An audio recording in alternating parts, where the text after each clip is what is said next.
Hello, everybody, and welcome to episode numero 16 of the NordCast. It is Wednesday, February 22nd. I am your host, Nord97 here, a.k.a. Evan, joined here with Carter, who's munching on some grub. What do you got, Carter? First off, hello. We got some cheeseburger rice. We got, a little bit of cheese, a little bit of ground beef, some bacon, and some pickles. And obviously rice. It's actually so fire. Iconic NordCast meal. And then we're joined here with Jack, too. How you doing, Jack? Hey, good. All right, well, You got episode food? number 16. What? I asked him if he had food. But Oh, okay. I don't have any food right now. No, I don't either. It's episode number 16. We went on a little bit of a hiatus. Obviously a lot of stuff happened. I turned 16, so that was fun. But yeah, a lot of trades happened since we last talked. I don't think we've talked since the Bo Horvat deal. So that's how long ago it's been since we have talked. But yeah, we're going to start off with the Vladimir Tarasenko deal and the New York Rangers. The Rangers acquired forward Vladimir Tarasenko with 50% salary retained, and as well as that, defenseman Nico Mikkola. And in exchange, the Blues acquired the forward Sammy Blais, defenseman Hunter Skinner, a 2023 first, and a 2024 fourth. First off, let me mention how the Blues, they're going to get a huge haul. Like they already have gotten a huge haul. They already have 3 first-round picks in this deep draft alone. And then as well as that, too, they got Ivan Barbashev on the market, who could get as high as a second-round pick, maybe a first if you're lucky. And then as well as that, too, Colton Parayko has been rumored to be moved, and they could get a first for him for sure. So they could end up with as high as 5 first-round picks in this year's draft, and that's just unbelievable in my opinion. But yeah, what were your guys' initial thoughts when this trade happened? Because I think we were all in school when this happened, but pretty wild. Yeah, I think I was in school, and I wasn't expecting them to trade O'Reilly. But I mean, really, we're seeing this kind of turn into a St. Louis Blues rebuild, which nobody really expected. So yeah, like you mentioned, potentially like 5 first-round draft picks, already 3. That's just kind of crazy to think about. Like coming into the year, they're one of the favorites, maybe even to win the Central Division, and now they're kind of going into a rebuild here. So just weird to see the position they're in now, and maybe they'll just try to build up for the future at this point. So, Carter? yeah. Like looking at like both their trades. Well, I guess which trade are we on? Because Jack talked about Ryan O'Reilly. Then you brought up Tarasenko. Here, I'll read the O'Reilly deal while we're at it. Yeah, let's just do the O'Reilly deal. Oh wait, we were talking about Tarasenko. Yeah, it's fine. Oh, my bad, Jack. Wake up. That's right. Well, I was gonna say because like the O'Reilly deal happened at like 11 o'clock at night. Yeah, I switched the two. Like, Tarasenko. Nordic was like, was this deal happened at school. I'm like looking at the trade tracker. I'm like, yeah. Jack's talking about the O'Reilly deal. That one doesn't seem bad up. that was like after like a 5-hour work shift. I got home from work. Yeah, that's right. I switched them up. Yeah, it's fine. Anyways, the O'Reilly deal. The Toronto Maple Leafs acquired forward Ryan O'Reilly with 50% salary retained. As well as that, too, they acquired forward Josh Pillar from Minnesota and then defenseman Noel Acciari. In exchange, the Blues acquired forward Adam Gaudette, forward Mikhail Abramoff, a 2023 first, a 2023 third, and a 2024 second. And then the Wild, who helped retain Ryan O'Reilly's contract, got a 2025 fourth-round pick.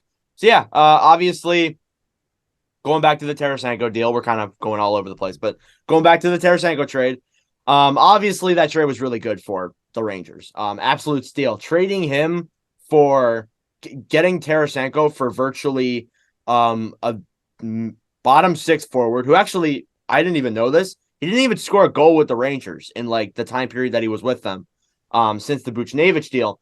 They get Tarasenko for basically a depth forward, a B-level prospect, a first and a fourth, which that's like a really good trade for the Rangers 100%. And they acquire some depth too in Nico Mikkola. It's a really good deal, 100%. And it's definitely helped out the Rangers so far, and Tarasenko's definitely performed. So I go back to Carter. Carter, what are your thoughts on this Tarasenko trade? I apologize. No, it's 100% good. We can blame Jack. It's okay. Looking at the Tarasenko deal, definitely a great trade for the Rangers. It adds a good amount of scoring for them. Really makes them look a whole lot scarier. Looking at them, and what they gave up is honestly, I find like decently fair, especially for a guy like Tarasenko.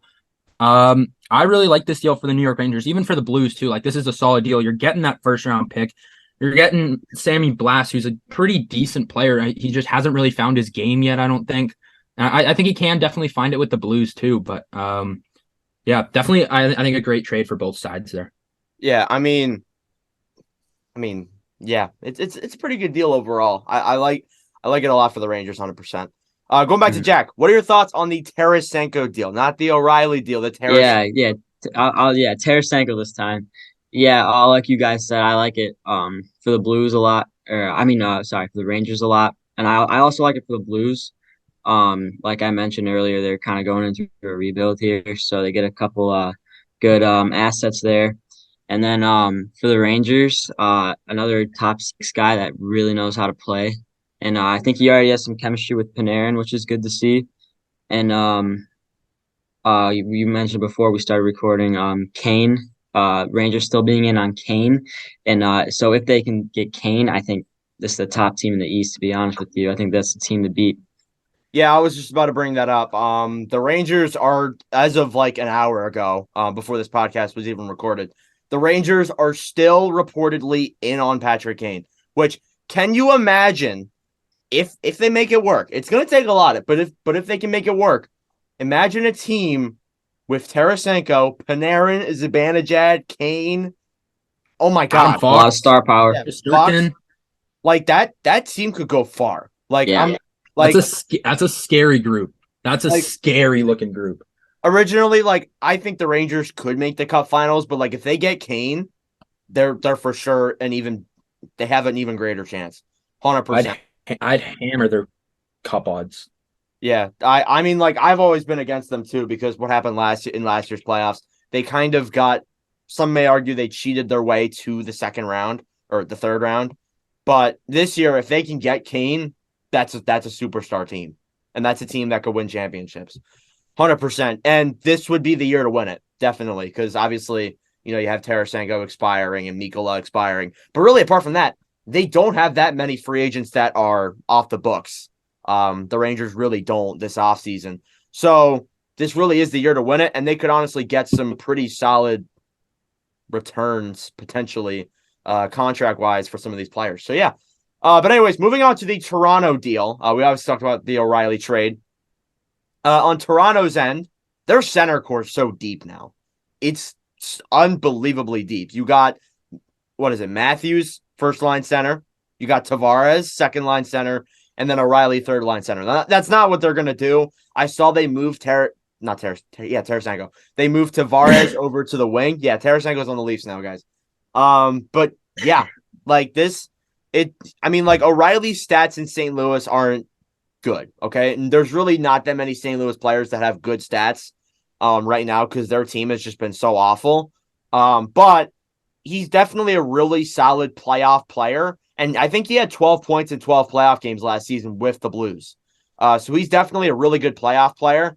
And he definitely brings toughness, 100%. And he also brings the defensive capabilities, the Selke type play. So, yeah, definitely a really good trade here for Toronto. Do you guys have any other thoughts? I don't. No? No, I don't have a whole lot, but yeah. Oh, okay. And then, obviously, the Minnesota end, they really didn't get much in return. But, Yeah. Yeah.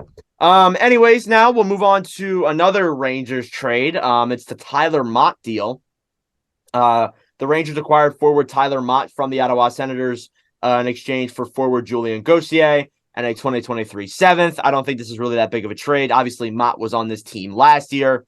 Really solid depth forward. He was good in last year's playoffs for the Rangers. Was a really good PK guy. One of my favorite players to watch during that run with the Rangers, 100%.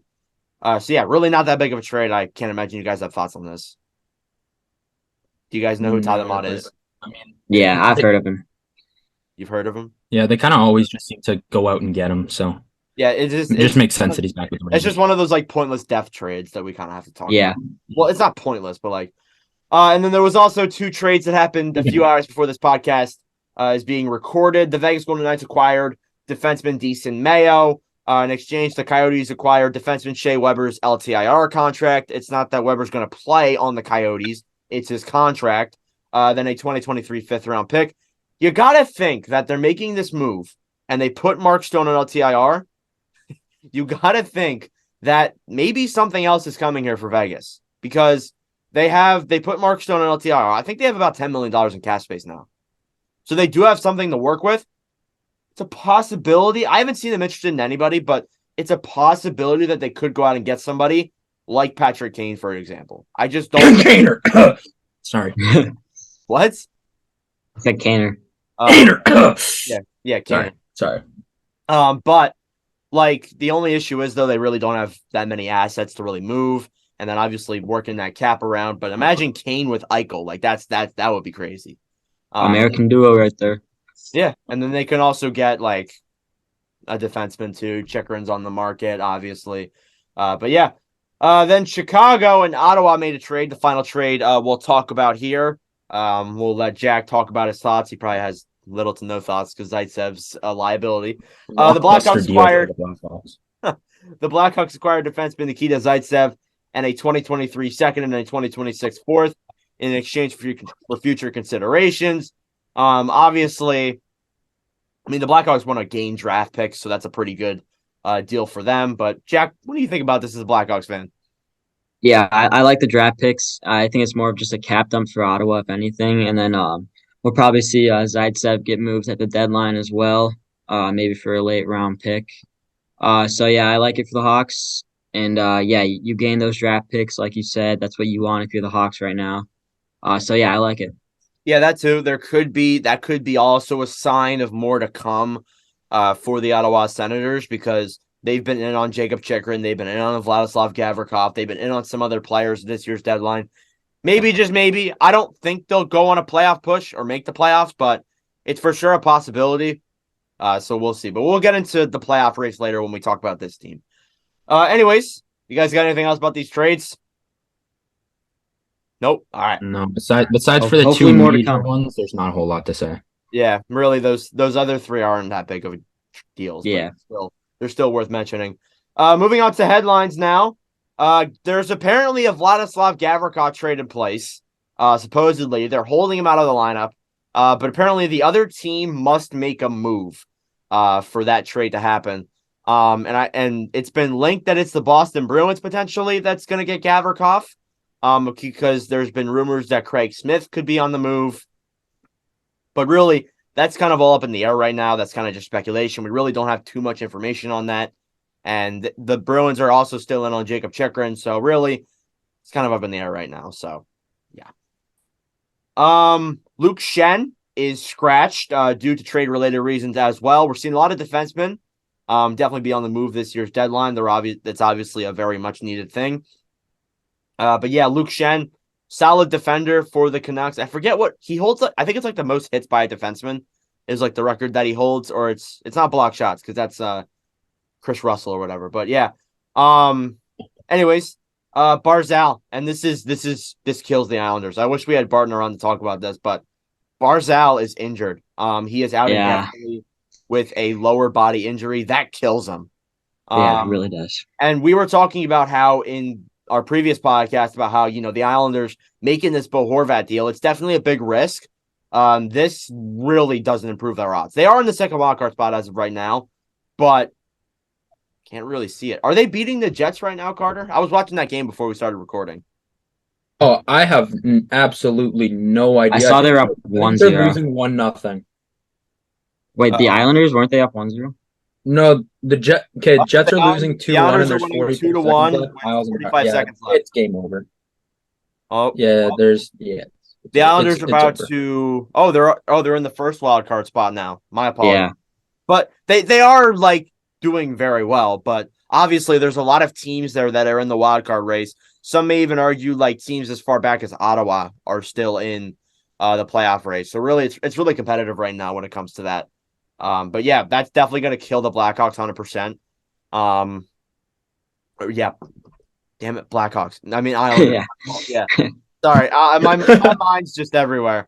We got an interesting story here that I wanted to read. Martin Kaut, or however you say his last name, has apparently requested a trade 5 times in the last 5 years. So let me read this report here.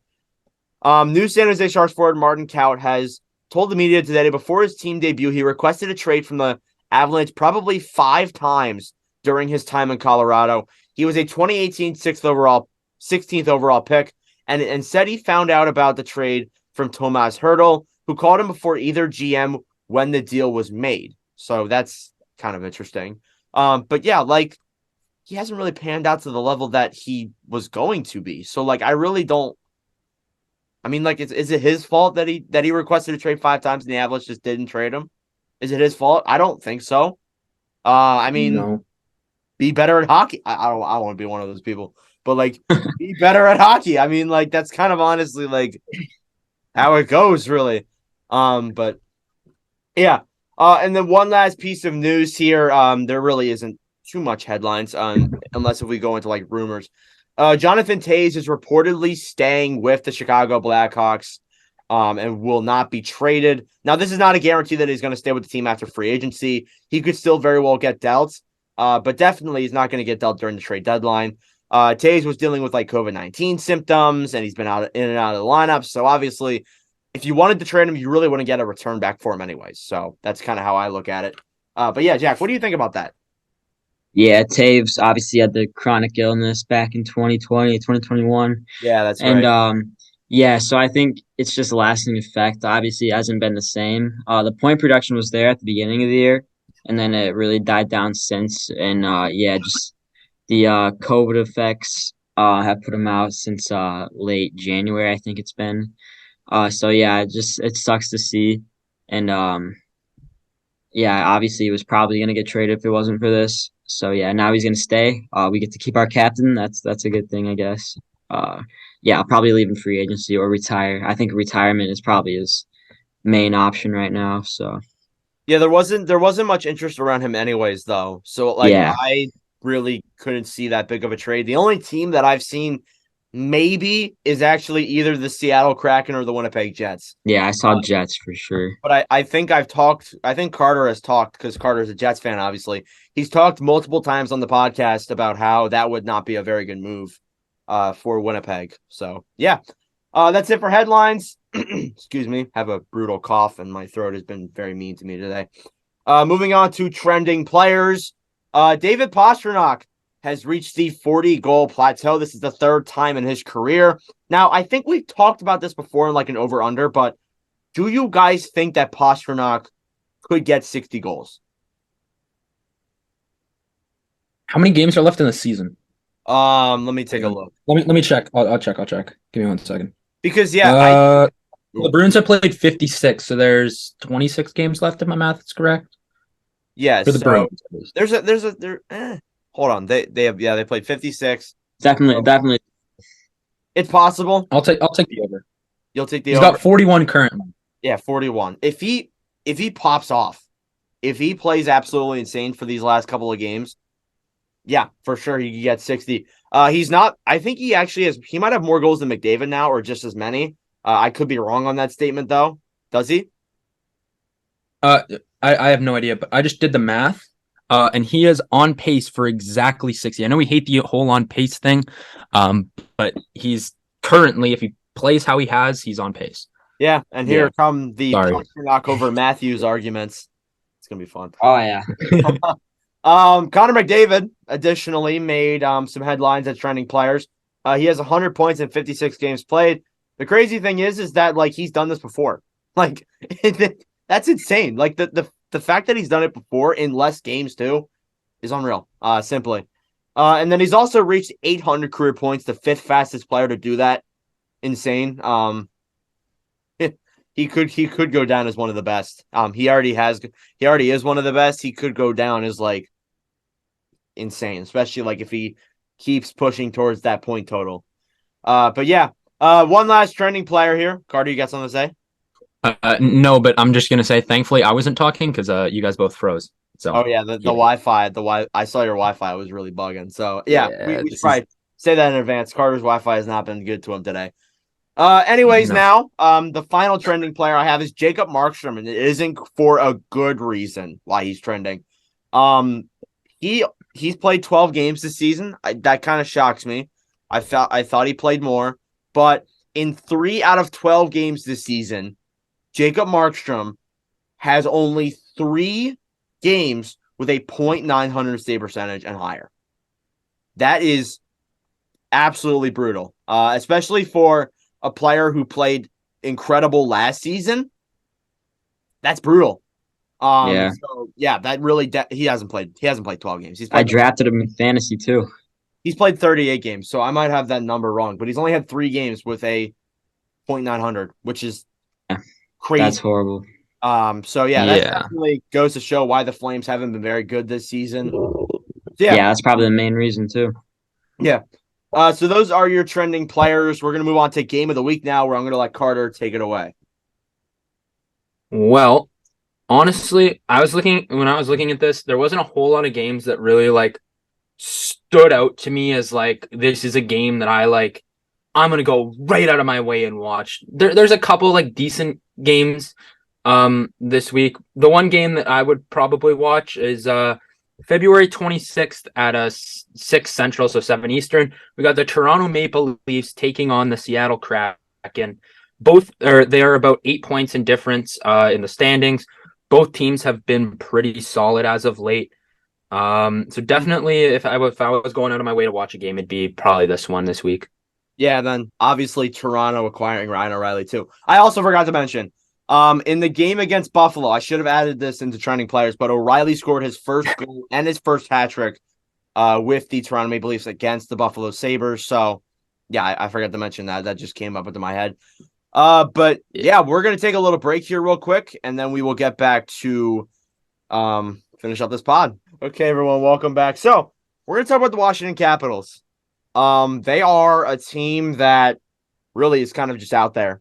Honestly, we got a lot to talk about here. We got a lot to unravel because they're kind of at a crossroads. When it comes to this trade deadline, they could go like 3 different ways. They could either just ride it out, they could buy in, or they could just sell.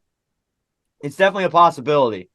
Currently they are 28, 25, and 6 for 62 points. They are 3-7-0 in their last 10, and they're on a 5-game losing streak. One of those being in the Stadium Series to the Carolina Hurricanes. They are currently 2 points out of a wild card spot, which may not seem that bad. However, the other teams that are still in the playoff race, including Ottawa, Pittsburgh, and Detroit, they have 3 games in hand. And additionally, Buffalo, who is just 2 points behind the Capitals, have 4 games in hand. So obviously, you have to win those games for those games to actually be good. But definitely having 3 to 4 games in hand over the Capitals is good for those teams, but not good for the Capitals whatsoever. And as I said, they're kind of at a crossroads because they have $14.3 million in cap space as of right now, and all that comes from LTIR. And the biggest issue with this team is every defenseman besides John Carlson on the main roster is expiring. Every single defenseman. And the only 2 other defenders that they have under contract in the entire organization is Vincent Iorio and Lucas Johansson. Apart from that, all their defensemen are expiring. So after this season, they have 3 defensemen in contracts under contract. So you have a real opportunity here to not only revamp the blue line, but kind of retool this team. Now, as I said, there's 3 different ways you can go at this. You can either buy in and try and acquire some asset at this year's deadline. You can just ride it out, see how it goes, which is probably the worst option of the 3. And then you can sell. You can sell some of the players that are expiring because they could get a pretty hefty haul. I'm not saying St. Louis level haul, but they could definitely get some pretty good players back in return for the guys that they got. Let me just read out some of the players that could be of interest. You got Lars Eller, who could get some very good interest. Dmitry Orlov, who they have reportedly been trying to re-sign, but they could trade him. You got Connor Sheary. You got Marcus Johansson. And you got Nick Jensen as well, including a lot of those other players that are expiring on that blue line. They have a ton of options if they want to sell. Virtually, they could get a lot of first-round draft picks, especially. And in a draft that is pretty deep and a team that, has kind of been on the fall since they won that Stanley Cup. Obviously, they lost in the first round in 2019. They lost in the did they lose in the play-in rounds in 2020? I can't even remember. Did they? Washington? No, they made they it were one of the past. 4 teams that were safe. Oh yeah. They lost to the Islanders in the Yeah. first round, which was a pretty dominant series. They lost to the Bruins in the first round, and then they also lost to the Panthers in the first round. So this team has just been first round exits since they won that Stanley Cup. So a fallout is inevitable. They're eventually going to just fall out of the playoffs and not be good. I think if you wanted to pick a year where that would be the best, it would probably be this year. Honestly, if I'm them, I would sell. You got plenty of assets here that you can move. It's a very deep draft too, and they don't have that deep of a prospect pool. The only notable players are Connor McMichael, who's been in the AHL, and then Henrik Lapierre as well. Apart from that, you really don't have that many notable players that are really good prospects. So if I'm them, I sell what you got, and I look at the draft, acquire as many good prospects as you possibly can, and kind of just ride it out. Maybe go make some moves in free agency. Maybe this team can be better off. And really, at this point, they're not even trying to go for a cup, in my opinion. They're just trying to get Ovechkin that record. That's kind of what I virtually think they're trying to do. So yeah, that's kind of where I stand with the Capitals right now. I think they should sell. And then obviously the Ovechkin situation with his father's definitely taking a toll on him. This could be the first season in a very long time where he scores less than 50 goals, which is crazy. But yeah, what are your guys' thoughts on this? Whoever wants to go first, like, what do you guys think the Caps should do? Yeah, they're obviously in a tough spot. They looked really bad in the Stadium Series game Saturday. So I know they didn't have Ovechkin, but still, that's really no excuse. It's also a good team, the Canes, but I mean, you got to at least put up a fight in the games they have left. And yeah, Ovechkin coming back will obviously help them. I think the roster is built for the playoffs as of right now. A lot of veteran guys on there that know how to win, know how to make it to the playoffs. So yeah, I think they will go on a push here. To be honest with you, just because of the guys that they have: Oshie, Ovechkin, Wilson, Carlson, just guys like that. They know how to win. They know how to play together. They know what it takes. So we'll see. The only issue is though is that Backstrom went through that hip surgery. He hasn't Yeah, been. Backstrom. He's got a -11. Tom Wilson went through, I think it was his back surgery, and that's proven before with many different players. Eric Lindros, for example. Yeah, That like that you really can't recover from that.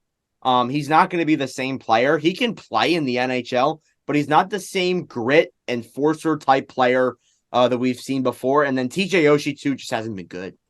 Really, he hasn't been. There's been a couple positives, like Dylan Strome's been all right. But apart from that, there really hasn't been that many good positives. And they've obviously faced what feels like dozens of injuries over the past couple of months and overall this season. So yeah, I can't see them buying. I can't see them really making a playoff push. It all does come down though to where they are come deadline. I'm not saying that they should give up. If it comes a time where they win out come next Friday, trade deadline, March 3rd, then yeah, maybe they should try and buy in, get some players, maybe make a push for the playoffs. But even then, though, what are you going to do in the playoffs? Like, really, that's kind of how I see it. But anyways, Carter, yeah. I'll give it to you. What do you think? I know you're doing your research right now, but give me your thoughts. Well, I've finished my research, but yeah, honestly, the Capitals aren't a team that I haven't really paid attention to really closely. I know kind of where they are in the standings. They're 20th in the league, and they are 2 points out of a playoff spot. But the two teams ahead of them have, I think, 4 games in hand on the Washington Capitals right now. So those two teams are the Detroit Red Wings, which are 2 points out of a playoff spot with 4 games in hand on Florida, and then Pittsburgh, who's 1 point out of a playoff spot with 4 games in hand on the Florida Panthers as well. So yeah, I can't really see them doing much for as far as a playoff push goes. They're not really a team that I have high hopes for coming down to the wire at the end of the season here. But yeah, I'm not 100% sure on what they're really gonna do. As you said, Nord, like it looks like they're just kind of going for Ovi's goal record, which honestly might be the only thing that's really worthwhile for Capitals fans right now. Yeah. Like it would be time to go through like a retool / rebuild. If they do it right too, like if Ted Leonson does this right, which he has done before, maybe they could be a solid team again as soon as next season. But honestly, if I'm them, I'm trading away some of these players. It's difficult because a lot of these players were a part of that cup run, and they might be hard to let go of, and it's going to definitely be emotional for some Caps fans. But I think it'd be the right move. And then as well as I've said a couple times, this draft, this upcoming draft is really deep. And they have a possibility of getting a top 10 pick if they sell the deadline and they just tank. If they just don't play very good, they could get a top 10 pick, which could prove worthwhile for them. But yeah, we'll obviously see what the Capitals will do. They're obviously one of those very interesting teams. Obviously, in that wild card race, there's a lot of talk there. It's a really, really heated race right now. But yeah, if the Capitals keep playing like they are, they could fall out of it. Especially if Buffalo wins a couple more games and Pittsburgh gets ahead of them, and they're in a terrible spot right now. But they need to, but as well as like having to win, they need to pray that these teams lose their games that they have in hand. Especially, they're not the only team that's in that situation too. The Florida Panthers have actually played more games than all those teams that we've mentioned, but they actually have the easiest schedule, or one of the easiest schedules to end off the season. So, yeah, that's all I got for Capitals. Do you guys have any other thoughts on the Washington Capitals and what they should do? Yeah, I like what you said about if they win out before trade deadline, then they go out and get someone. I like that idea. Yeah. But that's all I got for Capitals. That's all we got. But anyways, I'm gonna turn it over to Carter because he wanted to talk about some Timo Meier rumors before we wrap up this podcast. We got about 10 minutes because Carter has to leave for beer league. That's Yeah. fun. Carter, you gonna score tonight? I'll try. If I do, I'll let you boys know. But yeah, I'll post it on the Instagram if you do. All right, anyway. I'll find the footage for it too. Carter Rashad scores a highlight reel goal. All right, anyway, moving it's on. just an empty netter. I mean, that's all. Yeah, that's all of Ovechkin's goals for the majority of the season. That they've all most of them. It's either empty netters or one timers from his signature spot. But anyways, right. I digress. He's in the NHL. I'm not. Anyways, looking at a guy who has been very deep in trade rumors. Honestly, probably didn't even expect to really see him in trade rumors at the start of this season. But kind of as time has gone on, he's a guy that has shown up in a lot of rumors recently. And that is the guy of Timo Meier. This guy is on a very, very struggling San Jose Sharks team. They currently sit 8th in the Western Conference right now at an 18, 29, and 11 record right now. San Jose Sharks not looking too good, but Timo Meier, we know that he's an elite player. We know what he's capable of. He is having a little bit of a slower year, 31 goals, 21 assists for 52 points in 57 games. That's still solid, though. It's still very good. A horrible team. So yeah, for a bad team, like it's still really, really good. But yeah, looking at him, there's like, okay, I don't really know how many teams are like actually interested in Timo Meier or just it's all speculation. I do have two teams that I know for a fact are interested. There's a bunch of other teams, but these were just kind of the first ones that I kind of saw. And then I have one team that I feel like could maybe make a run at him. So the first team that I have is recently it came out that the St. Louis Blues have checked in on Timo Meier. This is a team that I can't What's see up? Like I'm sorry to interrupt you, but I virtually cannot see why that would be good. Like, yeah, but here's the thing: they are entering a little bit of a rebuild. Timo Meier can definitely help that, especially when you have guys like Jordan Kyrou on that team as well. They're still.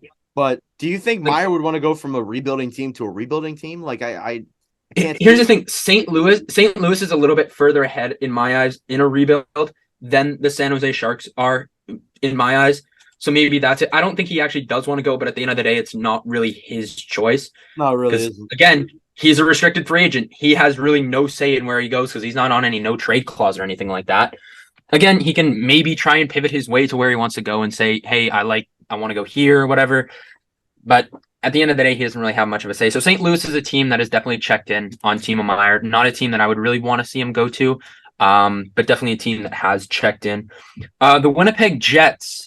This is, listen, you can say it's all biased. I don't really care. The Winnipeg Jets are a team that I have seen in a lot of Timo Meyer rumors. Honestly, I feel like this is one that would maybe make the most sense because the Jets kind of do have the prospects. They have most of their picks. So honestly, the Winnipeg Jets could be a team that could go reach out for him because he could actually be a piece that they need, especially if we're without Cole Perfetti for a little bit more time. But mainly, one guy that I did see in a rumor from Puck Empire, one of the guys said that Cole Perfetti is a guy that could have to be moved in order to get Timo Meyer. And if that's the case, I'm not willing to do that. Cole Perfetti as a rookie has 30 points in 51 games. Yeah. Like, he's only going to get better. He's also supposed to be like a bona fide, like he's supposed to score some goals too. He's like supposed to be one of those things. Yeah. He has been battling a pretty injury-riddled season. He's out for the second time this season. So really not good for him there. But sorry, I keep interrupting you, but like 30 points ain't bad though for a rookie who's been hurt twice. No, for sure. Definitely not. No. I really do like Cole Perfetti. He's a guy that if it does come down to Timo Meyer or Cole Perfetti, I will take Cole Perfetti. He's 4 years younger, and I think that he has a little bit more upside than Timo Meyer, but at the end of the day, if the Jets decide, hey, we want to make a cup run now, this guy helps more, might have to say bye to Cole Perfetti as much as I don't want to. If you win the Stanley Cup in June, then sure, maybe I'll turn my head and look the other way. But at the end of the day, Cole Perfetti would really help this team out. A guy in my eyes that I see as more realistic is Ville Heinola. He hasn't cracked the Jets lineup at all yet. He's been called up a couple times, but after he's been called up, he's been sent right back down. The Jets just have very decent like defensive depth that he hasn't really gotten much of a chance to really prove himself at the NHL level. When I've seen him play, he has looked pretty solid, I will admit. So personally, I think he's probably one of the more realistic trade targets, I think, for San Jose if they do decide Winnipeg's the option. Ville Heinola, I think, is the guy that the Jets would end up moving. A guy that I would kind of want the Jets to move is Logan Stanley. I don't really know. I don't really like a whole lot of his game. He's big, and that's pretty much all I've seen from him. I'm not a big fan of Logan Stanley's game, but it's okay.